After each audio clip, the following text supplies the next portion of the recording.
ओम शांति। पुस्तक पठन श्रीमद् भगवत गीता रहस्य। लेखक ब्रह्मा कुमार सुधांशु शेखर मिश्र। षोडश अध्याय दैवासुर संपद विभाग जोग। दैवी संपद। चित्तशुद्धि सत्व संशुद्धि मानवीय चेतना को चारि भागरे विभक्त करा जाई पारे, यथा एक जाग्रत भाग, दुई अर्धजाग्रत भाग, तीन सुषुप्ति और चारि परम जाग्रत भाग।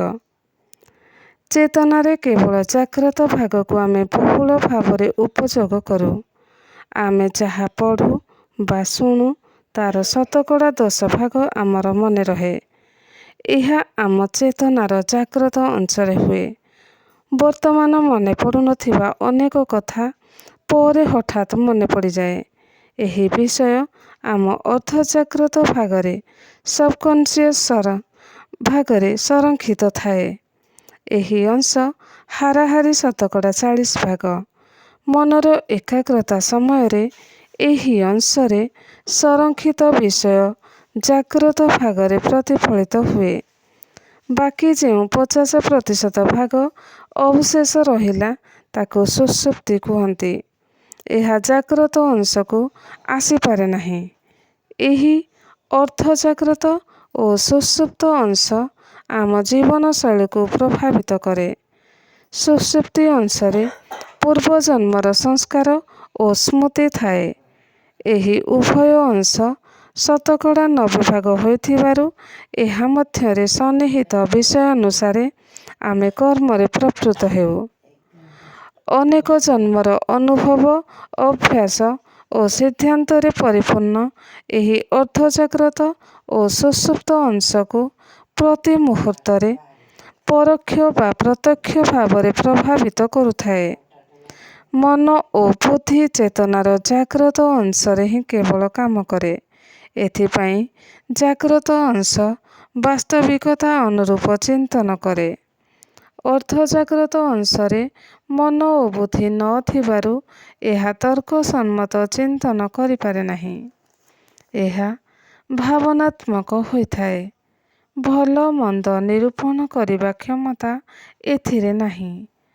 पूर्वरु ताहा मध्यरे जाहा मुद्रित भावरे रहि जाइछि सेही अनुसारे तार अभिव्यक्ति प्रकटित हुए।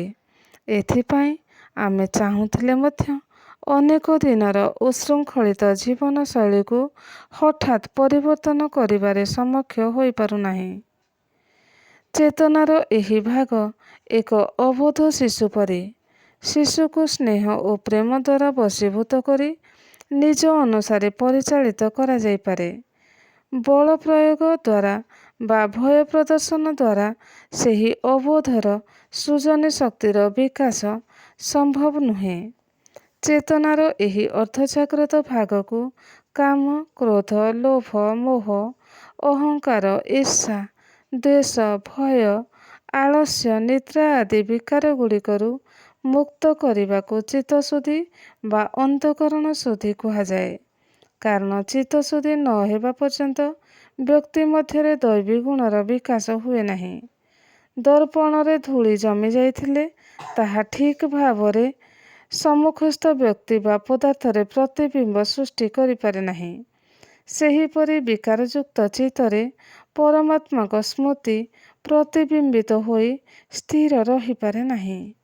राजयोग चेतनार एही अर्धजाग्रत भागको प्रशिक्षण द्वारा मन विकार समूहरु मुक्त हेबार विधि शिखाए। एहा निरंतर अभ्यास द्वारा जोगीर चित्तशुद्धि होइगले चेतनार उत्तम परम जाग्रत अंश सुपर कन्सियस पार्ट जाग्रत होई उठे।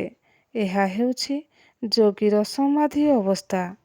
एहा मानवीय चेतनार सबुठारु गभीरतम अंश, जाहाकि चेतनार मात्र 0.1% अटे।